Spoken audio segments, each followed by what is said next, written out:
Hi guys, welcome to my channel Techno Miz. पिछली video में हमने देखा था कि वेरिएबल्स को नाम किस तरह दें, मतलब वेरिएबल्स को नाम डीपली, मतलब उनके बारे में हमने देखा था ना। इस वीडियो में हम देखते हैं कि डेटा टाइप्स क्या चीज़ है। डेटा टाइप्स मतलब पिछली वीडियो, मतलब इससे पहले भी हमने देखा था। देखो, वेरिएबल्स, सी वेरिएबल्स में हमने पढ़ा था डेटा टाइप्स के बारे में, बट उतना नहीं जितना यहाँ पढ़ेंगे, ठीक है। ये यहाँ कुछ और डीपली हमें जानने को मिलेगा। फटाफट कवर करते हैं, चलो। Data types as explain in the variables chapter. देखो यहाँ पे फिर से वही बता रहे हैं कि हमने एक्सप्लेन किया था वेरिएबल्स चैप्टर में भी, बट यहाँ पे आपको और थोड़ा डीपली समझ में आ जाएगा, ठीक है। A variable in C must be a specified data type and you must use a format specifier inside the printf function to display it. आप सी प्रोग्रामिंग लैंग्वेज में कोई भी एक वेरिएबल यूज कर रहे हो ना, कोई भी वेरिएबल यूज कर रहे हो तो जरूरी है कि वो एक डेटा टाइप हो। समझ रहे हो? ऐसे नहीं कि कुछ भी यूज कर रहे हो। यानी कि जैसे इंट एक वेरिएबल है, ये किस टाइप का डेटा अपने अंदर स्टोर करता है? Whole number. फ्लोट किस टाइप का डेटा स्टोर करता है? Point number. कैर किस टाइप का डेटा स्टोर करता है? कैरेक्टर्स यानी letters, D A B C D E F G, ये सब। समझ रहे हो? और जब, हाँ, फॉर्मेट स्पेसिफायर क्या होते हैं? जब आपको अपना अपना जो वेरिएबल की आप वैल्यू देते हो ना, जैसे देखो यहाँ पे आपने वैल्यू दी है वेरिएबल को। माई नम को इन्होंने दी है 5 की वैल्यू, तो आपको क्या करना है? माई नम की वैल्यू आपको क्या करना है? प्रिंट करके बताना है, आउटपुट लेना है उसका। तो आप क्या करोगे? Format specifier. हाँ, अब आता है फॉर्मेट स्पेसिफायर। क्या चीज़ है ये? %f प्रिंट के लिए तो ये स्टेटमेंट है, ऑब्वियसली आपको बताया था। फिर इसके अंदर हम क्या लिखेंगे? %d और बैक स्लैश एन इसलिए लिखा है क्योंकि बताया था, इस पर भी एक वीडियो बन चुकी है, न्यू लाइंस वगैरह ठीक है। न्यू लाइंस के लिए ये यूज़ होती है, बैक स्लैश एन। और फिर यहाँ पे देखो, %d क्यों दिया है इसने? %d इसलिए दिया है क्योंकि ये इंट जो वेरिएबल है इसका एक फॉर्मेट स्पेसिफायर है। समझ रहे हो? यानी इसकी एक आईडी है, समझो, एक आईडी, एक आइडेंटिटी है। जैसे %d, जैसे यहाँ पे हमने %d डाल दिया, यहाँ पे टाइप किया, तो फौरन कंप्यूटर को समझ जाता है कि अभी अभी अभी जो प्रिंट होने वाला है ना, अभी मतलब अभी जो प्रिंट होगा, अभी ये डालने से पहले समझो आपने प्रिंट फंक्शन यूज़ किया और आपका ब्रैकेट खाली है। तो इमेजिन करो, जैसे ब्रैकेट खाली है ना, तो कंपाइलर मतलब ये सोचेगा कि भाई अब आने वाला क्या अंदर? या तो वेरिएबल का नेम आएगा, या तो खाली अपने को वेरिएबल प्रिंट कराना है, जैसे हेलो वर्ल्ड, वो आएगा। या फिर क्या, मतलब किस टाइप का डेटा अपने को भी प्रिंट करना है?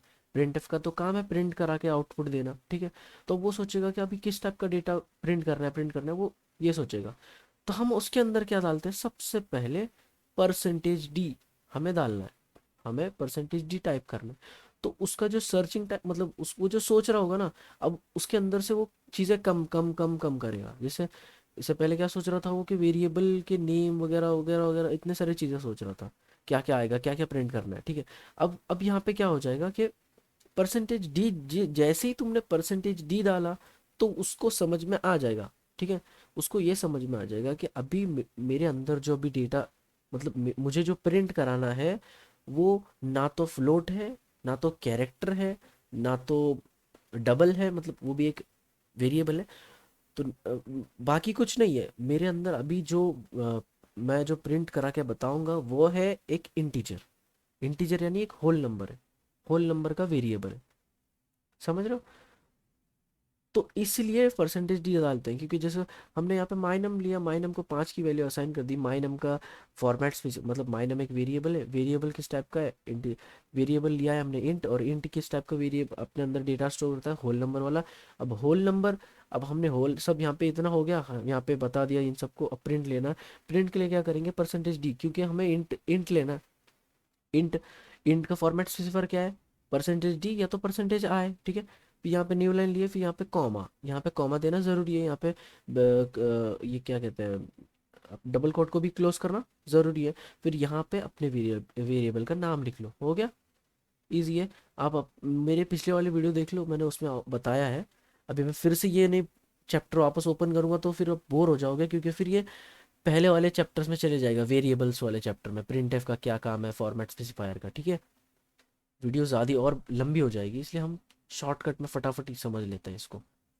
बेसिक डेटा टाइप, हाँ ये भी बताया था, देखो इंट फ्लोट डबल कैर। डबल आप अपने अभी फिलहाल अपना ज़्यादा ध्यान दिमाग मत चलाओ, डबल क्या है, ये क्या है, वो क्या है, अब उतना मत याद, अब उतना मत सोचो, बस इतना याद रखो, इंट फ्लोट कैर।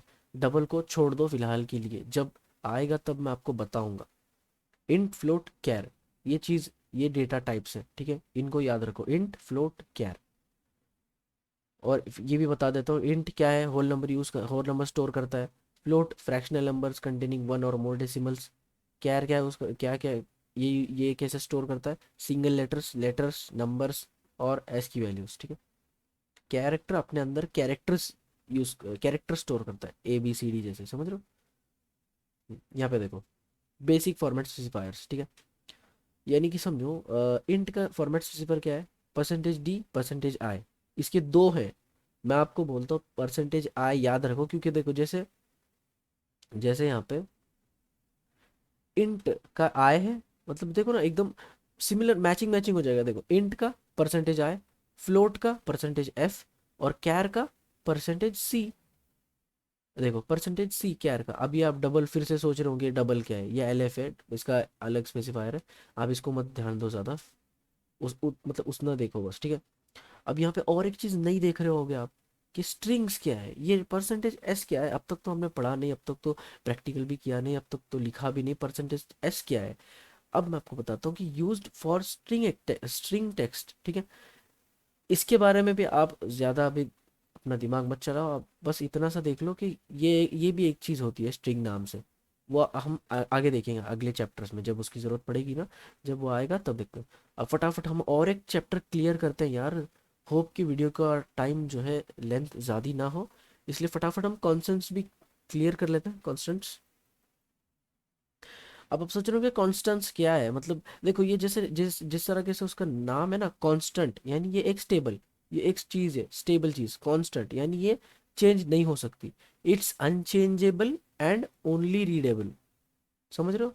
इतना समझ लो, कांस्टेंट एक ऐसा वेरिएबल है कि आप इसको चेंज नहीं कर सकते, मतलब हाँ, ऐसे ही समझ लो कि एक बार उसको वैल्यू असाइन कर दी, उसको चेंज नहीं कर सकते। अब इसको फटाक से देख लेते हैं, concept. When you don't want others और योर सेल्फ टू ओवरराइड, हाँ यहाँ पे देखो क्या लिखा है, जब आपको खुद को और दूसरों को उस वैल्यू को ओवरराइड नहीं करना होता है, एग्जिस्टिंग वेरिएबल की वैल्यू को, तो आप कांस्टेंट कीवर्ड का इस्तेमाल कर सकते हो। This will declare the variable as constant. उसका नाम मतलब उसका मतलब ही देखो ना, उसका नाम कांस्टेंट, फिक्स, खत्म। Which means unchangeable and readable, जैसे मैंने आपको बताया था कुछ देर पहले। एग्जाम्पल लेते हैं, देखो यहाँ पे कांस्टेंट इंट माय नम। इसको मतलब देखो कांस्टेंट में आप कैसे दे रहे हो, कांस्टेंट यानी पहले आप कांस्टेंट लिख रहे हो, कांस्टेंट का मतलब क्या कि ये चीज़ कांस्टेंट, यानी मैं अभी जो लिखने वाला हूँ, हम मैं अभी जो वेरिएबल लूंगा, मैं भी जो भी वेरिएबल लूंगा, उसको मुझे चेंज नहीं करना है, ना ही उसको यूज़र चेंज कर सकता है, तो मुझे उसको कांस्टेंट रखना है, तो आपको सबसे पहले लिखना पड़ेगा कॉन्स्ट, कॉन्स्ट, कांस्टेंट नहीं कॉन्स्ट, ठीक है, CONST, const. Int my num is equal to 15, यहाँ पे क्या लिया, कांस्टेंट लिख लिया। उसके बाद इंटीजर यानी डेटा टाइप, किस टाइप का मतलब वेरिएबल हमें चाहिए, ये होल नंबर का वेरिएबल है, फिर यहाँ पे हमने वेरिएबल का नाम दे दिया, 15 की वैल्यू असाइन कर दी, यहाँ पे हो गया ख़त्म, ठीक है। अब देखते हैं कि देखो यहाँ पे इन्होंने क्या लिखा है, इसमें यानी यहाँ पे कमेंट किया है, ठीक है। माई नम विल ऑलवेज बी 15, यानी अब आपने जो वेरिएबल का बना नेम, वेरी माई नम का वेरिएबल बनाया ना, इसके अंदर आपने 15 की वैल्यू असाइन कर दी, ये खत्म हो गया, ये चैप्टर समझो यहीं पे क्लोज, यहाँ पे स्टॉप हो गया, रुक गया। अब इसके आगे तुम अगर माई नम फिर से लेते हो, जैसे यहाँ पे लिया है माई नम, फिर से लिया और यहाँ पे उसको 10 की वैल्यू देते हो, तो एरर देगा। ये क्या कहेगा, assignment of read only variable my name, यानी आप फिलहाल पढ़ पढ़ सकते हो उसको, आप उसको चेंज नहीं कर सकते। आप इतना समझ लो, कांस्टेंट का मतलब ये है। फिलहाल अभी आपको ये यूज़, मतलब आपको अभी ये अभी फिलहाल तो इसके बारे में आप पढ़ाई नहीं करोगे, मतलब आगे आपको आएगा ये, बट फिलहाल के लिए बस ऐसे ही समझ लो कि कांस्टेंट भी एक चीज़ है जो यूज़ नहीं, अब जो चेंज नहीं कर सकते। वैसे आपको अभी फिलहाल तो कांस्टेंट आपको यूज़ करना नहीं है। फिलहाल आप इंट, फ्लोट और कैर, ये तीन चीज़ों को ध्यान दो बस। इनको ही अच्छे से याद रखो, समझ लो इन चीज़ों को। Note on constants: when you declare a constant variable, it must be assigned with a value. इसका मतलब क्या?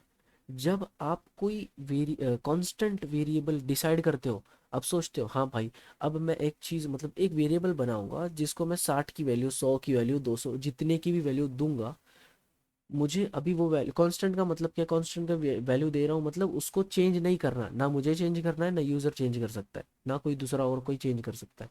ठीक है। तो आपको करना क्या है कि हाँ, you when you declare a constant variable it must be assigned with a value. यानी ऐसे नहीं हो सकता कि ऐसे नहीं, आप ऐसे कर नहीं सकते। देखो यहाँ पे दिया गया है, आप ऐसे नहीं करोगे। कॉन्स्ट पहले क्या कर लिया आपने, कांस्टेंट डिक्लेयर किया, उसके बाद आपने यहाँ पे वेरिएबल नेम डिक्लेयर किया और वैल्यू दे रहे हो नीचे। ये हो गया डबल काम, यहाँ पे नहीं कर रहा। ये हो नहीं सकता, मतलब ये वर्क नहीं करेगा। देखो यहाँ पे लिखा भी है, एरर देगा, समझ रहे हो।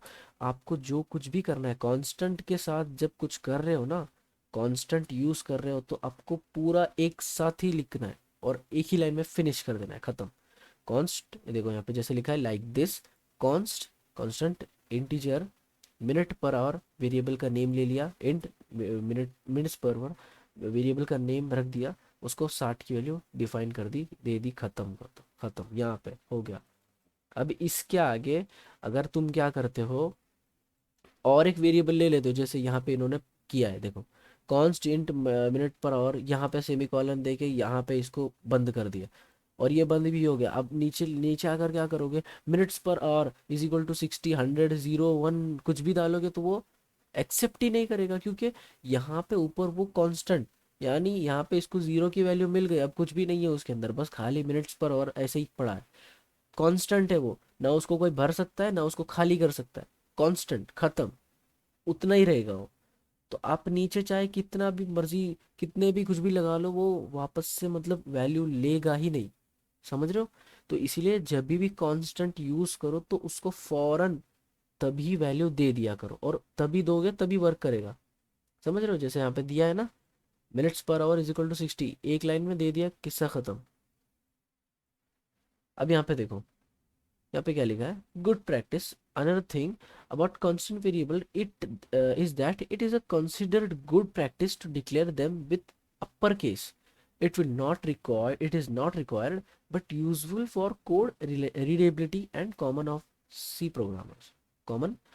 For C programmers. ठीक है। एग्जाम्पल, यानी इसका मतलब क्या है, इतना जो पढ़ा है अभी इंग्लिश में, अब इसका मतलब बता देता हूँ तुम्हें। देखो कांस्टेंट मतलब, ये क्या कह रहे हैं कि जब तुम कांस्टेंट वेरिएबल यूज करते हो ना, कांस्टेंट मतलब जो चेंज नहीं कर सकते, तो अच्छा ये है कि वो कंसिडर ये करते हैं, अच्छा कंसिडर क्या करते हैं कि उस वक्त तुम वेरिएबल का नाम अपर केस में लो, यानी पूरा हमारा वेरिएबल जो होगा ना वो कैपिटल लेटर्स में लिखा करो। जैसे यहाँ पे लिखा है ना बर्थ ईयर, और यहाँ पे इन्होंने मतलब एक एग्जांपल के लिए लिया था मिनट्स पर आवर, जब जो कि इन्होंने स्मॉल लेटर्स में लिखा है।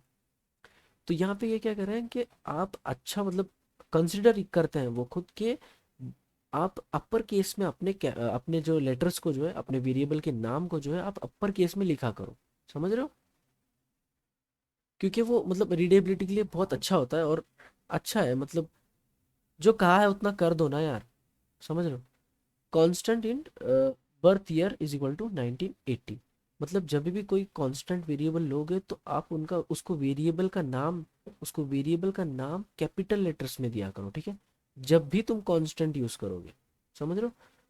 आज के लिए बस इतना ही यार, शायद बहुत बड़ी वीडियो बन गई, लेंथ थोड़ी ज़्यादा हो गई वीडियो की। खैर कोई ना, अगली वीडियो में हम देखते हैं सी ऑपरेटर्स के बारे में, ठीक है। आज जितना दिया, जितना लिखा काफ़ी है, उसको रिवाइज करो, ठीक है, उसकी प्रैक्टिस करो। और वैसे इस वीडियो में कुछ प्रैक्टिकल करने लायक तो कुछ था नहीं, बस समझाना था। अब अपने दो हो चुके हैं, सी डेटा डेटा टाइप हो गया और कांस्टेंट हो गया। अब हम स्टार्ट करेंगे वेरिएबल ऑपरेटर्स को, ठीक है। अगली वीडियो में मिलते हैं गाइज आपसे। टिल देन, तब तक के लिए take care, bye bye, see you in my next video guys, bye.